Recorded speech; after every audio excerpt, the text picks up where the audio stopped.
Here we go. 3, 2, 1. This is not the smartest guys in the room. Craft stories, not ads. I see Tom here. How are you doing today, Tom? Good morning. Good morning. I'm doing well. How are you doing? Good morning. Good morning. You sound good. Let's see here. Talk again. Let me hear you again. Should sound better now. It changed. Okay. For some weird reason, I swear the Club Deck software interface has a weird habit of defaulting to different settings every time you open it. And so like I opened it, I changed the audio settings, and then when I came into the room, it changed them again on me, and I just had to reset them. Really strange. I feel like that happens every time I get on, to do a podcast with somebody, wherever, like it could be let's say it's Restream or StreamYard or something like that. I feel like the microphone is always different. And so sometimes I'm talking to my computer and not on like a headset or something like that. One of these days, Tom, I am going to buy a microphone. And John, Jay, and Chris, I have to tell you, I was doing a podcast the other day with my friend Jeff Forrester, and he said he sees our reels sometimes, and he says Tom looks better than you in the reels, and I was just heartbroken. And I'm like, well, that's because Tom does that for a living. He has a whole setup behind him, and it hurt my feelings. So, well, I have a different camera over here. I'm going to start trying to figure out how to use someday, rather than this camera that isn't attached to the computer either. But I'm going to figure that out. Yeah, well, and it's the equipment that I have, and also the 2+ decades of experience using it that plays into it a little bit. I mean, you could hand all the equipment that I use to somebody who doesn't have a lot of experience, and I guarantee you they're not going to turn out with a good result. You know, like it's the tool, but it's also the hand it's in. Understood. I like that. It's the tool, but the hand it's in. All right, not the sports guys in the room. We are talking about crafting stories over ads. That's what we came up with today, rather than just blab, blab, blab and tell people. I'm guessing, Tom, when you came up with this idea, it was your idea, that you feel that some people might blab, blab, blab about their product or how great their widget is. My wife doesn't like when I talk about widgets. How great their widget or whatever is, rather than telling how it connects with the people or how your life will be better because of it. You want to explain what your thoughts are?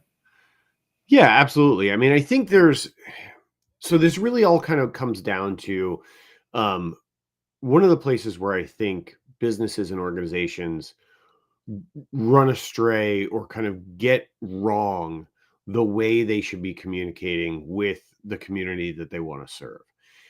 And that is to say that often, and I think we all have experienced this, and if you think about the interactions you have, particularly online and in digital media with businesses and organizations, you often feel like they're basically all they're doing is pitching you, right? We make the best widgets, right? Let's keep running with the widgets. I would just say, Liz, get your mind out of the gutter if you don't like widgets. You know, they say we've got the best widgets. We've got the best prices for our widgets. We make more widgets than anybody else. We sell more widgets than anybody else.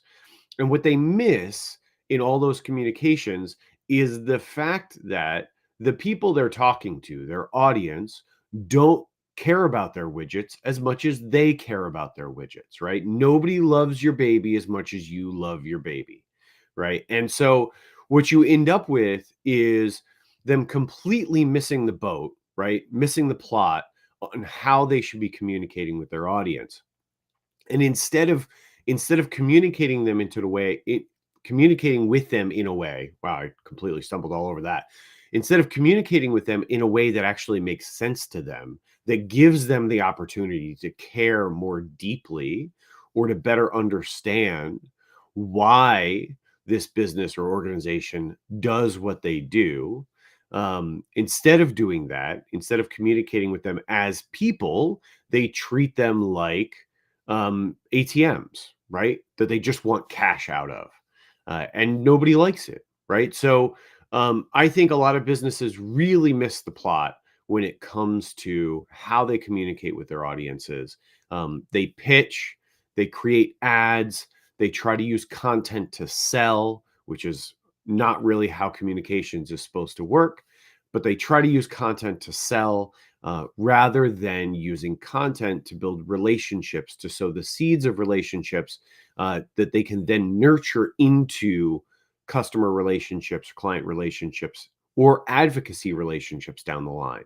And so I think in order to do that, the first thing you have to do is stop focusing on making ads, stop focusing on trying to use your content to sell, and instead use your content to tell stories that give your audience the opportunity to begin to care about what you do and why you do it, to sow the seeds of those relationships that will bear fruit over time. So I think that that's kind of where my thinking is at with this, and I distilled all of that down into as short a phrase as I possibly could, which was craft stories, not ads, because I think fundamentally we should be focusing more on telling stories and creating connection points with our audiences rather than just trying to get money out of their pockets. And that's what I think. Okay, well said, and that gets us off to a good start, Tom. So, I was talking to John, our friend Sonia Chand, and Tom, you might have met her before. I was talking to her the other day, and we're working on her book, Dropped in the Maze, and she talks a lot about neurodivergency, being on the spectrum. But one of the things when her and I were talking the other day, like not everybody will understand that aspect of the book, but we got into the idea of being alone, being different, being like, and so she starts to tell a story about like when she was a little kid feeling alone. Well, I would think everybody could understand that, like, because we've all felt alone. We've all felt like we didn't fit in. We've all felt. So we started talking about these human experience ideas, concepts, right? What are these? Whether it could be like a relationship between mother and father, father and son,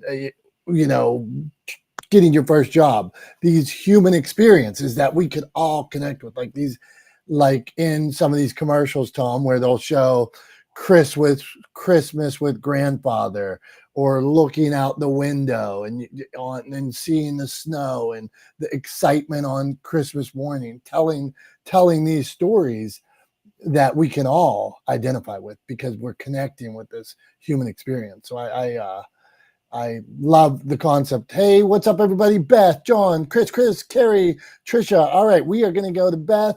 What do you think about crafting stories over ads? Or are we just going to, or do we just want to pitch, Beth?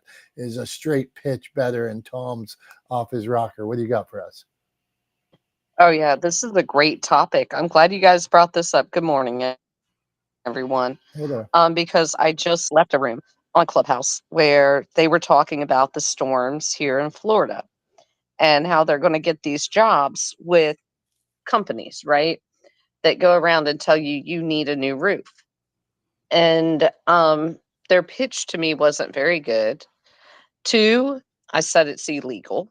You can't go into non-soliciting communities. You got that. You just walk by and say, hey, just in the neighborhood to the house down the street a couple weeks ago, here's my card. Yeah, I think you have to know your product well enough to be able to sell it without being a salesy person, if I may say that. And I've been in sales my entire life, and I can do it all day long. But I also can wake up at 3 o'clock in the morning, sleepless, and end up buying a Shark vacuum because they're showing me how well it works. So I think it just really, Dom, it depends on where you're at in the day and what you're willing to do. But yeah, no, great topic. Good So morning. Thank you, Beth. So you're in real estate, right? That's what you do by day? Yes. Okay. Mhm. So when a couple is getting like a young couple goes into a house for the first time, you're showing a house. Is that part of your job in real estate? Yeah, used to be. I Okay. don't show too many houses, but yeah. Mhm. Okay. So I'm just wondering if I was in real estate, you might say, imagine Christmas dinner here. Where would you put your tree? Is that imagery part of a walk around the house? And typically, It could be, Dom. It depends on what I feel as soon as I start to get to know the people. There's other times, I'm going to be quite honest, I stop at 7-Eleven, buy Starburst, and I stand back and just keep my mouth shut because I'm looking at the place and I'm like, this is like a crap hole. I would never buy this. I would not invest in this. But I allow them to just go around and do their thing. And they're like, yeah, this is wonderful. Okay, well, somebody else's ruby is not the other person's diamond. I don't know how else to say it. I just keep my mouth shut.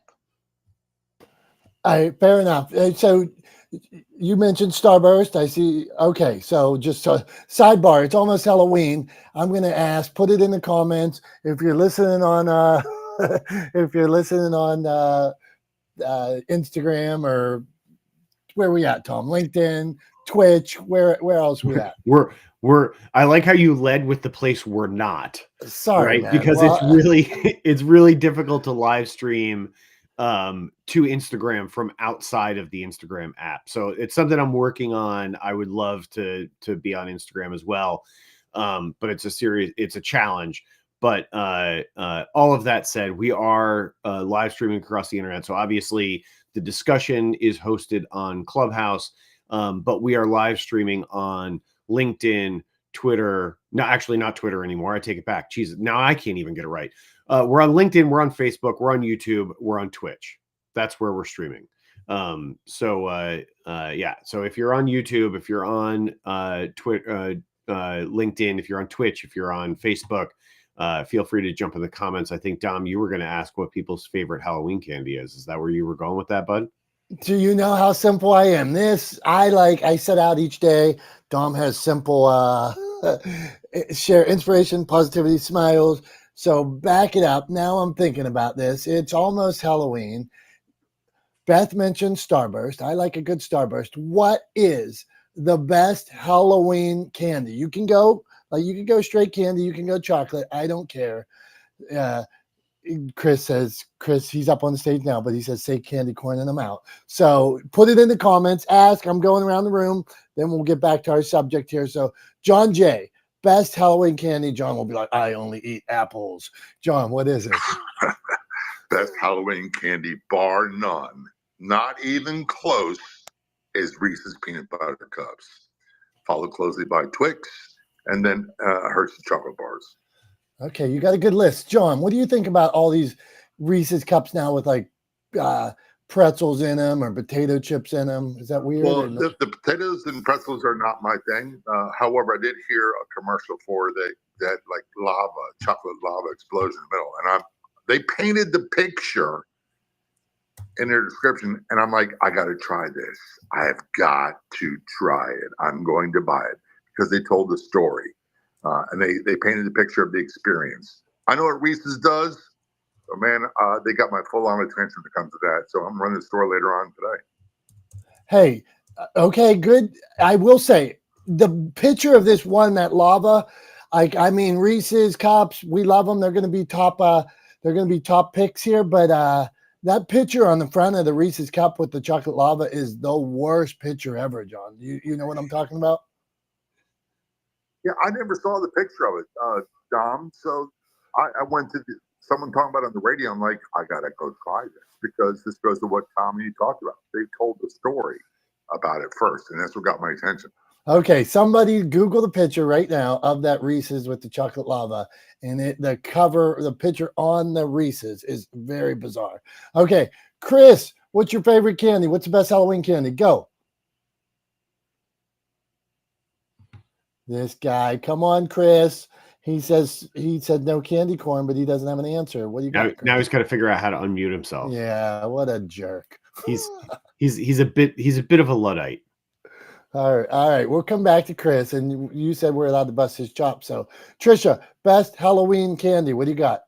Very basic. I'm the Hershey bar girl. That's it. Chocolate all the way. It's very simple. It's great every time. I get a lot of them. Dr. Tachi, best Halloween candy. What do you got? Okay, back when I used to, for real, eat that type of candy, I used to like the Snickers bars, the small ones. Yeah, and they can get you through a day. They like power you up. Okay. Brian Alves, what do you got? Nice to see you, brother. What do you got? Best Halloween candy. Hey, nice to see you too. Hands down, Dum Dums. Dum Dums. Come on, love like Dum the Dums. lollipop. Is that what Yes. yeah. Okay. Yeah, they're small. You know, you take the wrapper off and you're done with it. Then you go on to the next one. Blueberry Dum Dums specifically. I was are going to my say, favorite. what's the flavor? Blueberry. I don't know if I Oh, ever yeah. had a blueberry. Okay, Tom, what do you I was gonna got? say I gotta vote for the root beer Dum Dums if I'm gonna root beer Dum Dum. That's pretty good. Dums. And a Dum Dum is still cheap, right? You can like get them affordably. Yeah, for sure. For sure. Okay, Beth, best candy. You didn't tell us yet. Oh, I use the Starburst because they're very hard to chew and you can keep your mouth shut. And I just stand and chew on those. But if I had to, I love Dum Dums. And you need to try the pina colada Dum Dums. Those are amazing.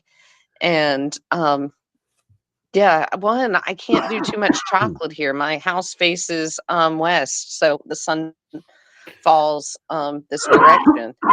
And so I can't do chocolate.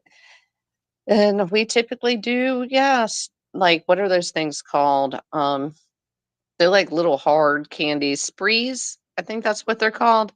Yeah, those are pretty good. Takes kids a little time to eat, and those gobstoppers or whatever. I just listen to the neighbor kids, Dom. I don't even pay attention no more. They give me the list and I go buy. I'm gonna reclaim my time here, Dom, because I said if we were talking about Dum Dums, I was gonna vote for root beer Dum Dums, and then you went right past me, and I didn't actually get to say any of my favorite candies. Oh, I thought you were going root beer Dum Dum. No, I said if we're voting for Dum Dums. All right, go on, Tom. Don't be. Tom got his feelings hurt because we skipped right over him. Go on, Tom. Well, yeah. I want to tell everybody before we get on, Tom, this morning before we get on the air, like the thing set up and we come like about to do it, and I heard like Tom going up and down the stairs like 20 times, and I swear he was like from walking up the stairs. He says he wasn't breathing heavy. I think he was breathing heavy. So go on, Tom. Try to defend yourself. I mean, whether or not I was. First of all, I don't think I was breathing heavy. But second of all, even if I was, I could still run circles around you, man. So, I mean, what you got? Like, what you got? What you got? Pretty good. That's pretty good. Okay.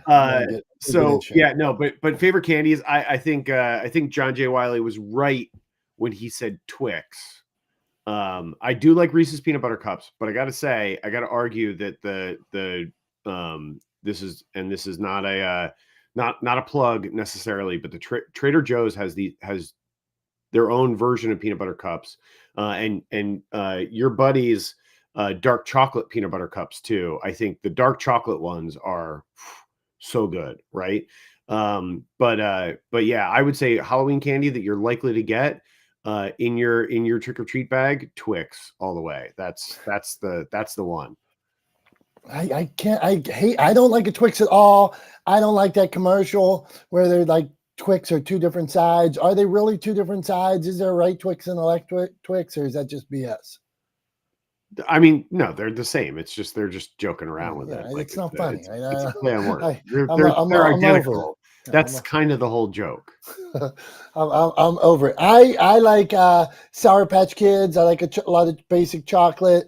My son's a type 1 diabetic, so at like 3 years old, he's 18 now, but at 3, there became no more junk in the house for like years and years and years. So if I could go out and get like a candy bar or a donut or Sour Patch Kids, I was always like jamming them in real fast, and like my kids would find like candy bar wrappers in my car. Like, Is there like glove box stuffed full of wrappers? yeah, or like I'd walk in the house through the garage and like dump them off real quick on the way, and they'd be like, when did we have like chocolate bars? I don't know. We didn't have them. I had them. All right, let's get serious here. We got more important stuff to do. Crafting stories over ads. Crafting, because it is an art. Story is an art. So John Jay, I know this about John. John is stories first. No BS, stories first. So John, tell us what that means to you. Stories over ads. Well, here's an analogy I used in a couple of favors rooms the other day.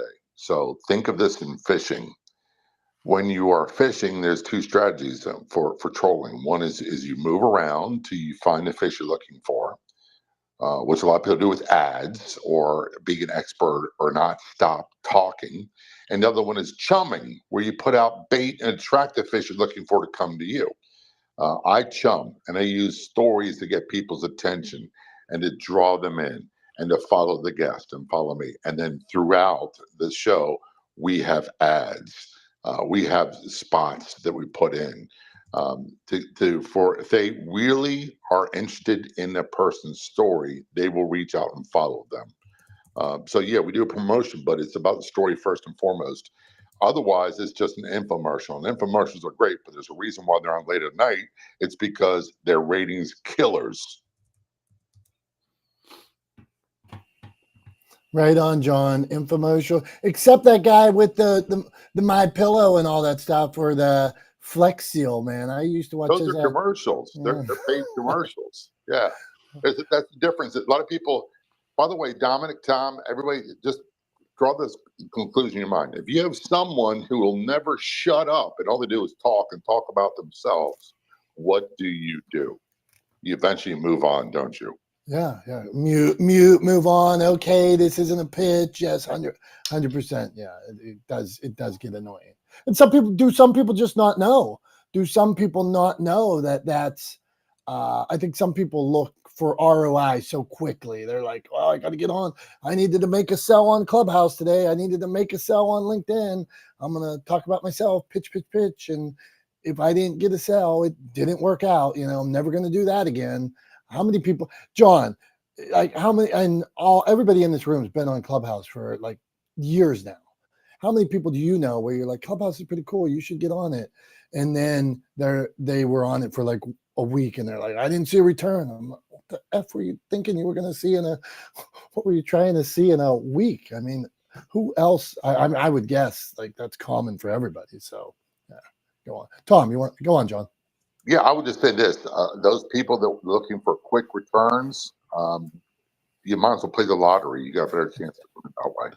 Yeah, that's a good one. People always had like, same with being an author. Like some people, like as a publisher of books, like, well, if you want to get rich, like let's say my son is 18 and talks about being rich. Okay, well, go to Wall Street because that's probably the fastest place you're going to get rich. Study, learn about NVIDIA, go to Wall Street and trade. But if you're looking to help people, to make a difference, to connect, or then there's probably a lot of better places. And same with like being an author. If you want to help people, that's a great place to be. Share your message, share your story, help one person at a time. Perfect. If you're saying I want to be rich, well, play the lottery, like John says, go work on Wall Street. There's other ways to do that are probably faster. Go on, Tom. Yeah, I mean, I think John hit, on something there really well, and you were talking about it too, Dom. That kind of like that fast ROI thing, right? Like, so we've been strongly conditioned, right, by sort of business leaders over the last 40 years or so to look at business as a straightforward numbers game, right? How many people do I have to reach out? I mean, for anybody that's ever done a sales training, right, at any point in their life, and I actually haven't. I've never been trained as a salesperson, but I've seen pieces of these programs and curriculums. But I'm sure, Dom, you're going to nod to this because you probably went through this at some point in your sales background where you went through a training and they said, if you reach out to X number of people per day If you dial X number of phone numbers, if you send X number of emails, then by the law of averages, like that will work out to ultimately you can expect to convert X number of percentage and you'll end up with, you know, Y revenue at the end of the day, right? Or Y revenue at the end of the month or the week. And you'll be able to hit your sales goals if you just dial that many numbers, right?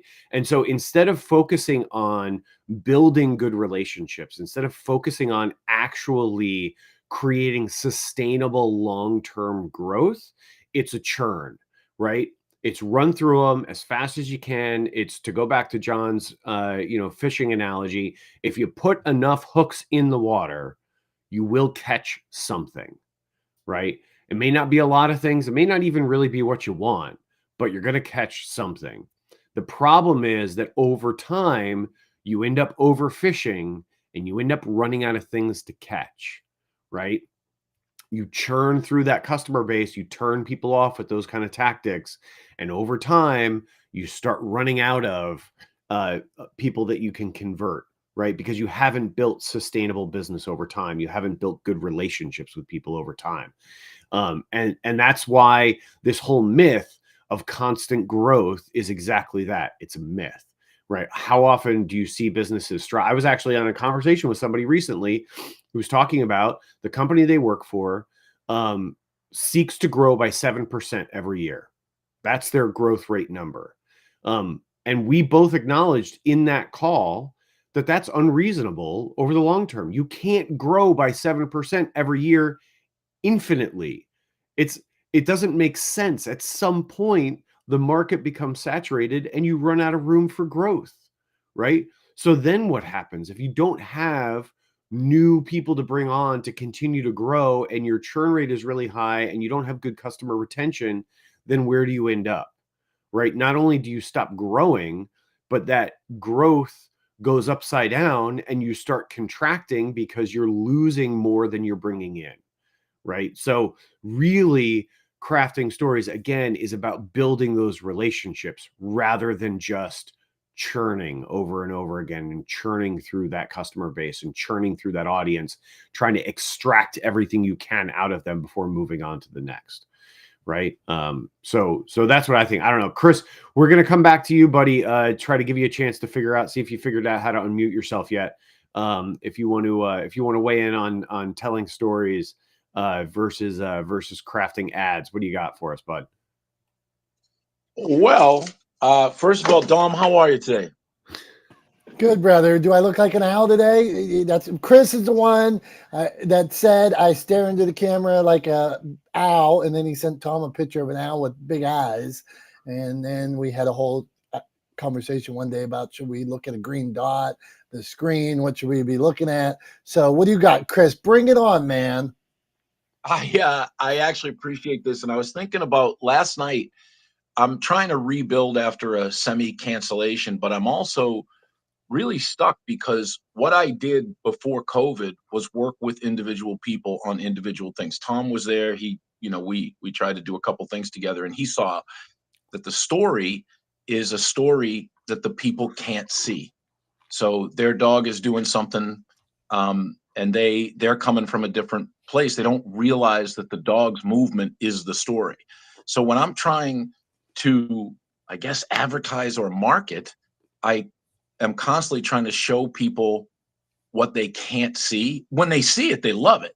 But it's a very hard thing to find out which story you're trying to tell in the dog world, because most people want it to be about the person, and it really isn't. So I'm working with this girl who's vision impaired, and she's just awesome because her life depends on the dog.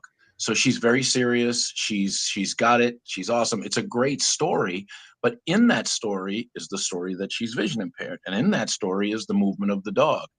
I don't know how to get all of that, I guess, out there and let people realize that the story is between you and the dog.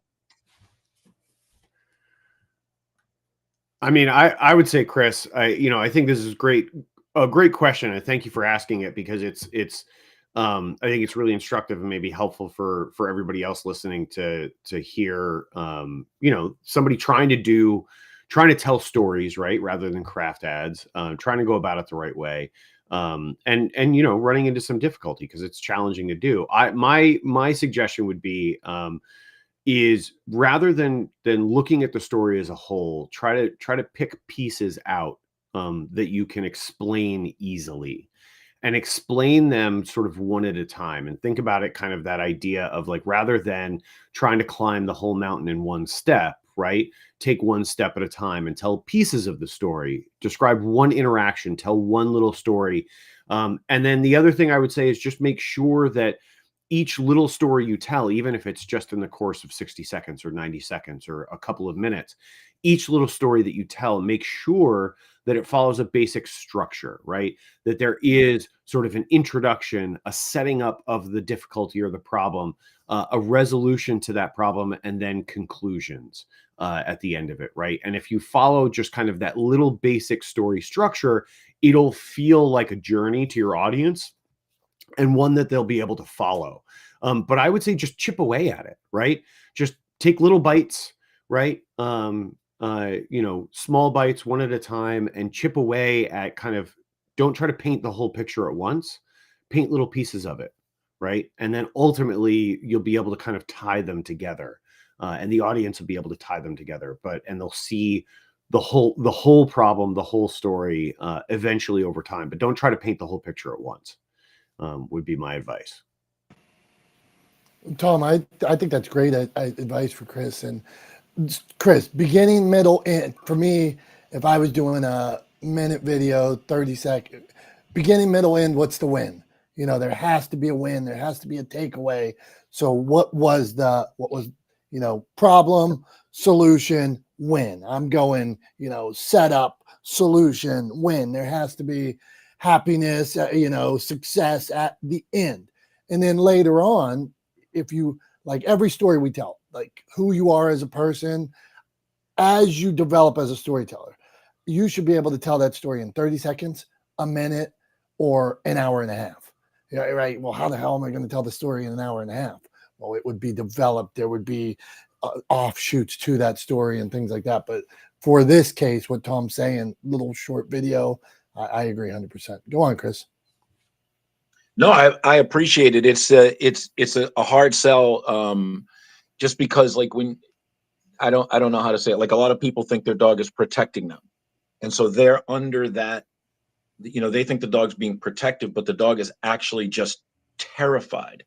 And then I'll step in, and the dog will kind of go away from me because it was telling them to protect them. Now, to shatter that person's, Lassie movie mentality, because they have a fear aggressive dog that they think is protecting them, is a tough story to sell, because you look like kind of a jerk, and they really need the help right now because the dog is biting everybody. But when you try to sell or change the story, it's not even change the story, but show them a different story that the public is, telling you something different about, meaning like, he believes that the dog is being protective, and the dog is 100% not being protective.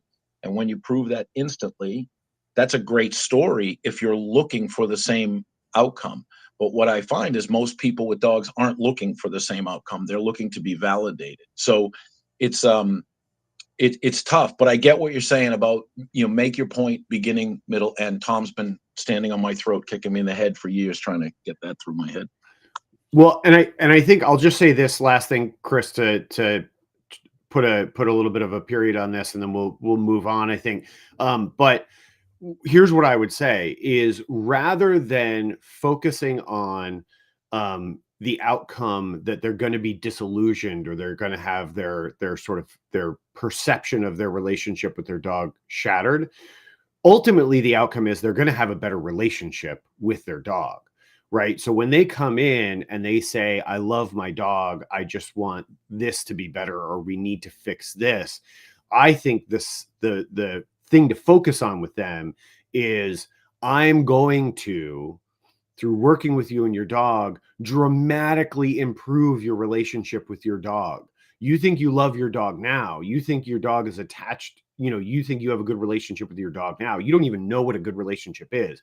Your relationship is going to be a million times better when you really understand what's going on. And that's what I can help you do. That's what I can give you, is the best relationship you've ever had with a dog in your life. That's what I can give you. But it's not going to be easy to get there, right? And there's going to be pain points along the way. So if what you want is the best relationship you've ever had with a dog, I'm your guy. But if you're not willing to do the work, I can't help you. Right. But I think that's the story you should be telling, is I can give you the best relationship you've ever had in your life with a dog. I can show you how to get there, but you got to trust me and you got to do the work. So that's how I would kind of position it. Yeah, I appreciate it. It's like men, or what is it? Dogs are from Mars and handlers are from Venus, kind of thing. Like, really, it's almost like counseling a little bit. Yeah, absolutely. But I mean, I think every dog owner wants to have a good relationship with their dog, and if you can tell them that you can give them a better relationship with their dog than they can even imagine, I think that's the story to tell, right? Is how amazing relationships are. Everybody's telling that story in a different way, but I think it's the difference in how I tell that story that's going to be important. So I thank you very much, Dominic. How many licks does it take to get to the Tootsie Roll center of a Tootsie Pop? Jeez, I have no idea. Is this a joke or are you just asking me? I'd say 30 licks, 50 licks. There's an answer, Dom. I don't believe that. There is. It's 3. Remember that old commercial with the owl in the tree? Yeah, I remember it, but I don't know the answer. All right, that's smart, guys. It's how many? 3. Okay. Because after the third one, he bites it. All right. In the commercial. So it's 3. And he's an owl. Wah, wah, wah. All right. It's crafting stories over ads. Gotcha. Okay, let's see here. Trisha, what's going on? What do you think, Trisha? Is that important to your business model, crafting stories, or are you just out there making as many ads as you can? What do you got going on? No. I think it's really important. I think it's crafting stories, how you craft your story to build a relationship with your target audience. And when you do that, at the same time, you're trying to figure out how your story is solving your audience problems. You're building the relationship and at the same time figuring how you're solving their problems with your story. I think that's the most important way to go. There you go. Because it's not about you. So how, to your point, how does your story help them? Yeah. Absolutely correct. You're building the relationship so that you have long-term growth with them, and at the same time trying to figure out how your story is going to solve their problem. Exactly, Trisha. It's not about you. It's about them. Audience first. Always. And I think on that same note, and nobody wants to hear they're wrong either. So people could be doing the opposite of what they're supposed to do. How do you say that in an articulate way that doesn't offend people? I mean, like, I hate to do it, but if you're trying to get votes, the best thing to do would not be tell people that they're idiots. What you're doing now is idiots. Maybe say, this is what you should do. Or, Right. No, you're not telling them they're wrong, but you're telling them this is how I came through it. This is how it worked for me, but you're not wrong, but I can tell you how I overcame it. Yeah. Different set of circumstances. We all come to something from a different experience. So go the human experience. Okay, let's see. No, I'm not going political. Dr. Tachi, what do you got going? I saw Chris said, oh boy. Dr. Tachi, telling stories, does it matter to you? Is it important? Do you ever work with people that are like, nope, I don't want to tell a story. I just want you. This is boring. Just pitch them. I would think that probably happens. Go on. Telling stories is critically important. And good morning, by the way. Absolutely, absolutely. I employ storytelling in everything I do, and I always tell people that it's important to tell the story because people care about the story behind things. People care about a story on the journey to possibly becoming a client or buying, if that's what's happening. So it definitely does have to be about the story, keeping in mind that there's another goal too if you're trying to sell something. So I have a really good example of somebody, a company that I think does fantastic storytelling. Do you all know who Alexis Batar is? If you don't, Alexis Batar is a jewelry and accessories company based in New York City, and they have this whole campaign that has been going, that they won a Webby for, by the way, last year, and it's all, or earlier this year, I can't remember, but it's all about around a set of characters that, and New York is like the secondary character in this. So it's around a set of characters. Margot is the main one, and her assistant Jules, who is not Jules, her name is really Hazel, but she just calls everybody Jules. So it's gone through this whole journey of me around this character, and Margot's an impossible character to work with, and I think everybody knows that one person that is impossible to work with, but people just kind of put up with her because of who she is, and she's a New York socialite, and it's hilarious. It's so well done. And then if you look at the comments section on Instagram, it's all sorts of things that, like, yay, Margot, we're so glad you're okay, that type of thing. And one time I put, Margot got hit by a bus, right? It was a whole thing of somebody trying to off Margot, and she got pushed in front of the bus, and it was like, who killed JR type thing. That was the whole thing. And so I put in the comments, I was like, those earrings are to die for.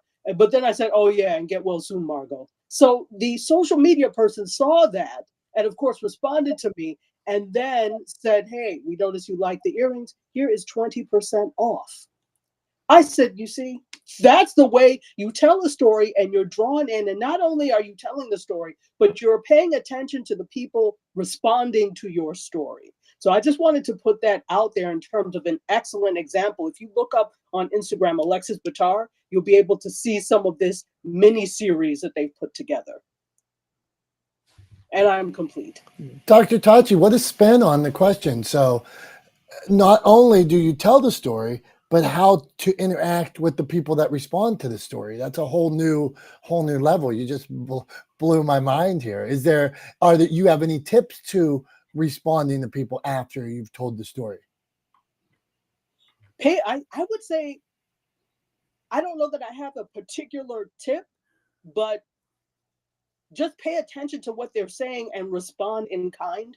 Respond with what, of course, there are going to be responses that you don't like, and it's up to you. If you cannot respond in a constructive way, I would say don't respond, because that just starts a whole bunch of nonsense, right? But if it's something that's somebody responding to your story, and it's something that is that you can respond to positively, definitely respond to what they said. So if they said, like I said, I love those earrings, and the response was to those earrings, maybe it's something else for them to consider as well. So I would say a good dialogue, and this is obviously for anything, but in particular social media, having a good dialogue is also what the algorithms look for. They look for that engagement. So I'm not trying to make it about trying to get views, etc., on social media, but the outcome is also, because you've had dialogue and you are interacting and there's interaction in the comments, that's something that the algorithm will pick up, that, okay,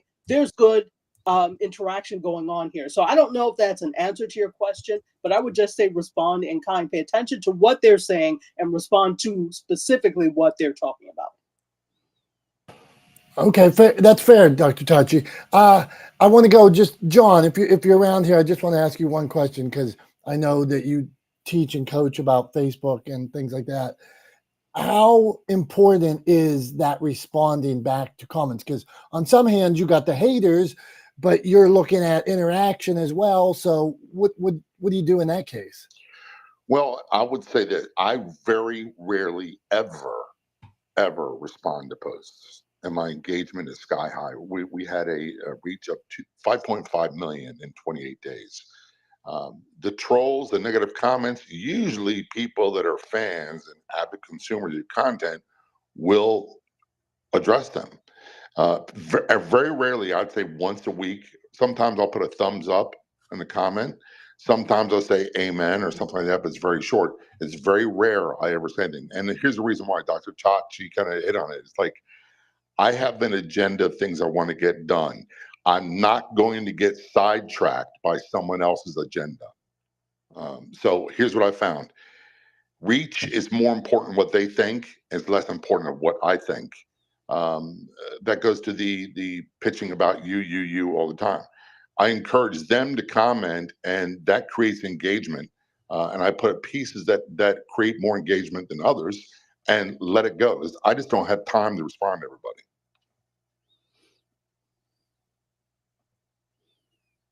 Got it, brother. I was wondering if you thought as does it hurt the analytics, or is the engagement a one-way engagement? Because if the I don't engagement think it hurts the analytics to say something back. It's more psychological and it's more time management. So again, if I use a negative comment, and Dr. Touch made a great point. If someone says something negative, I either do one of two things: I hide the comments, they don't see it, or I block them. And I don't address them at all because that's what they want.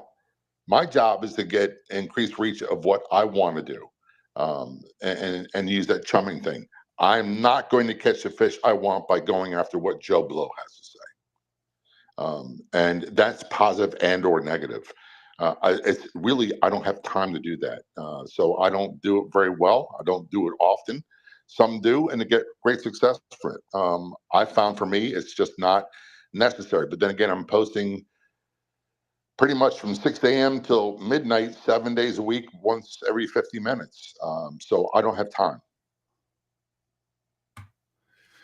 Thanks, John. Thanks. Yeah, and I think too, like, to Dr. Tachi's point, what she was talking about with that campaign, obviously they put a lot of money into that campaign. They have somebody who's dedicated to monitoring and replying to and responding to engagement on that Instagram account. So if you're in a position where you have that support team, I would suggest that engaging with comments is a really good way to drive up overall community engagement, really have people feel like you are interested in what they think or feel or have to say.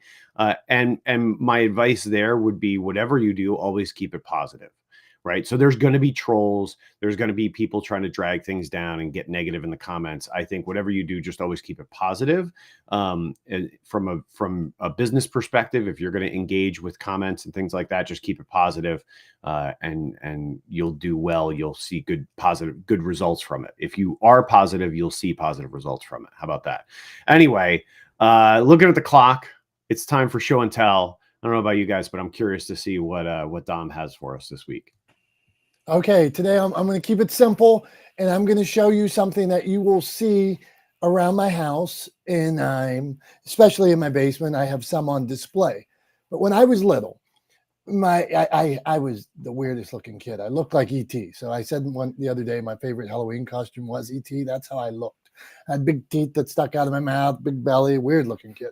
So my dad taught me early on how to twist people's arms behind their backs, how to fight. His family had fought and stuff like that. So in my house, you will see a lot of boxing gloves.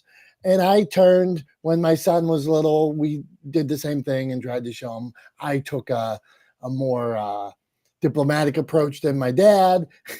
And I thought, first, you should turn your cheek. If Jesus did it, I think we could probably teach my kid to do it. So turn the cheek, warn the person, and then fight like hell. So you will see around the house many boxing gloves. As my son grew up, we would box in the basement.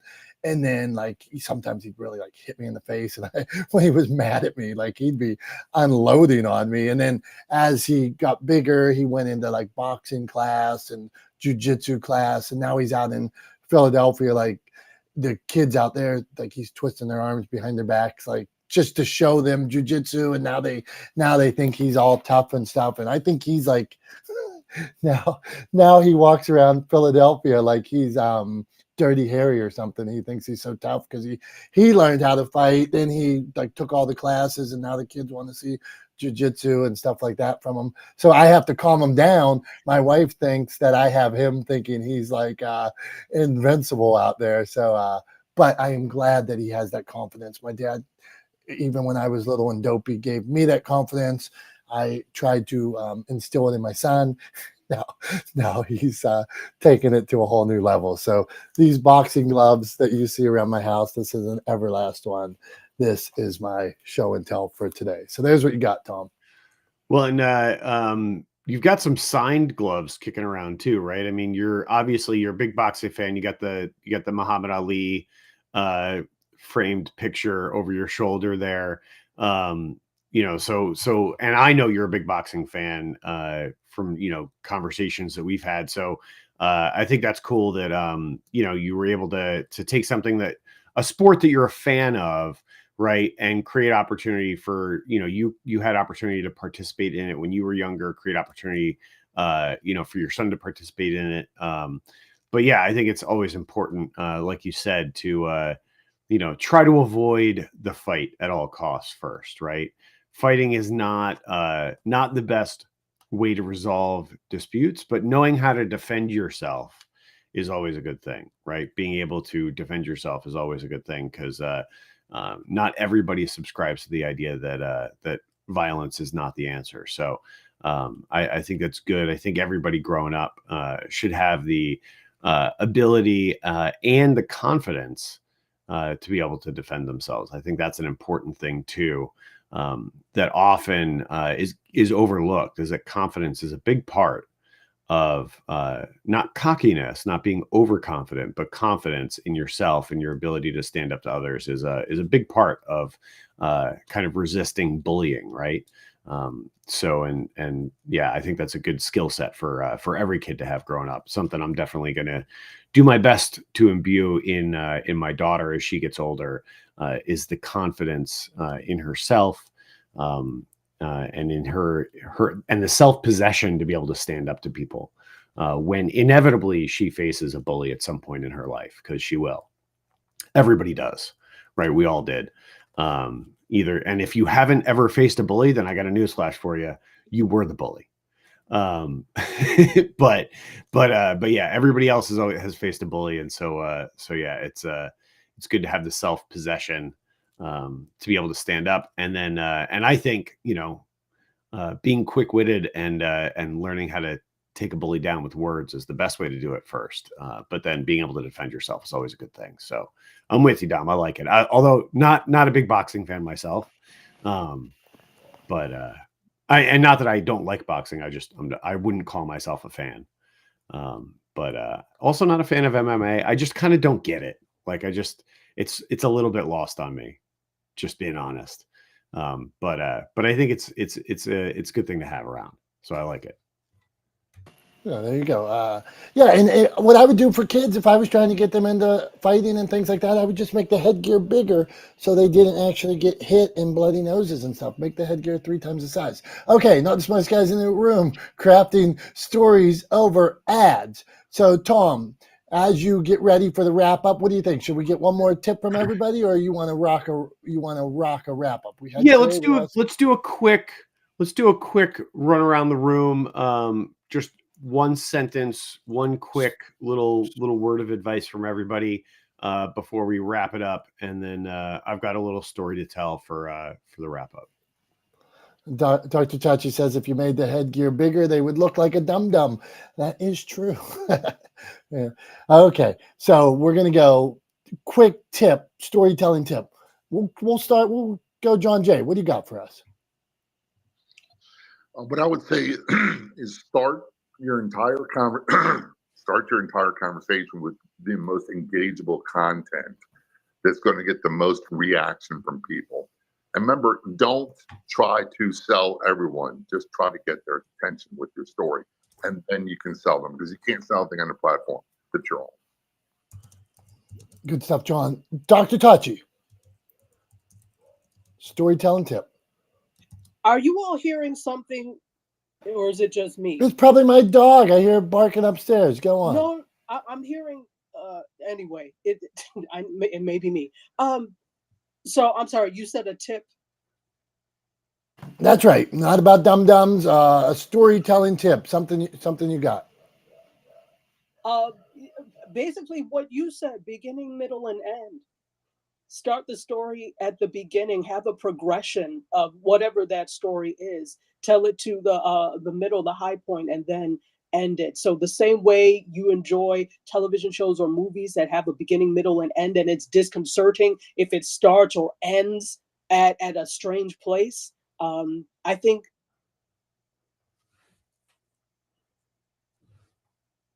Chris, what do you got?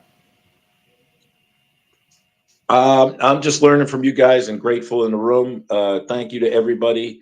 And Tom, if you're worried about your daughter, drop her off with Dr. Tachi for a little while. She'll straighten that out. No one's going to mess with her then.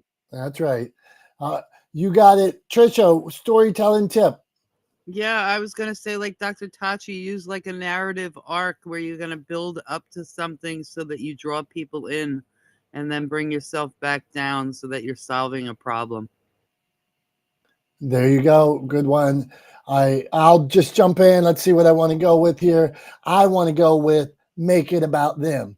If you are blabbing, if you get up and you tell the story, how does it help them? I mean, we could all get up and tell a million stories where we're the hero.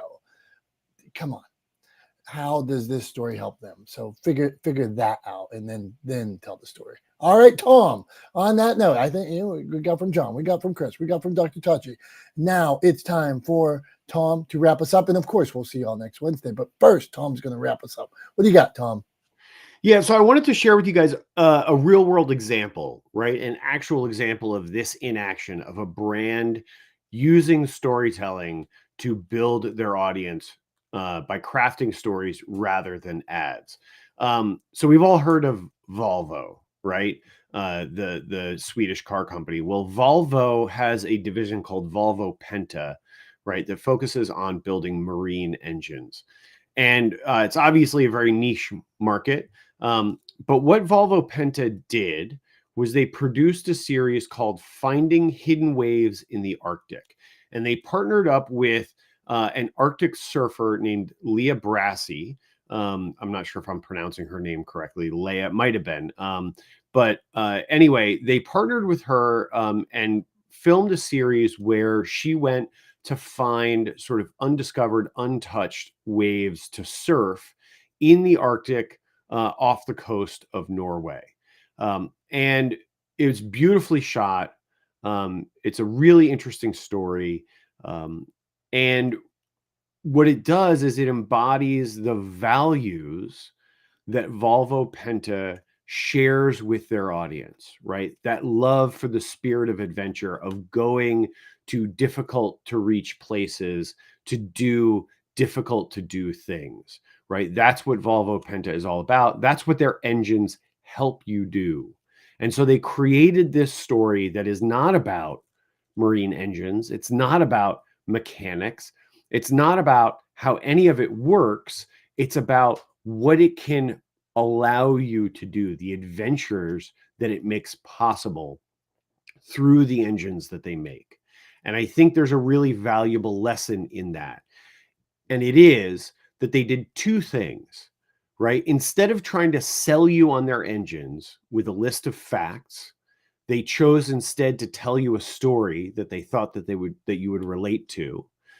And they put their audience first rather than trying to just give them advertisements for marine engines. They decided instead to give them the kind of content that they knew their audience would love because it embodies the values that they share with their audience.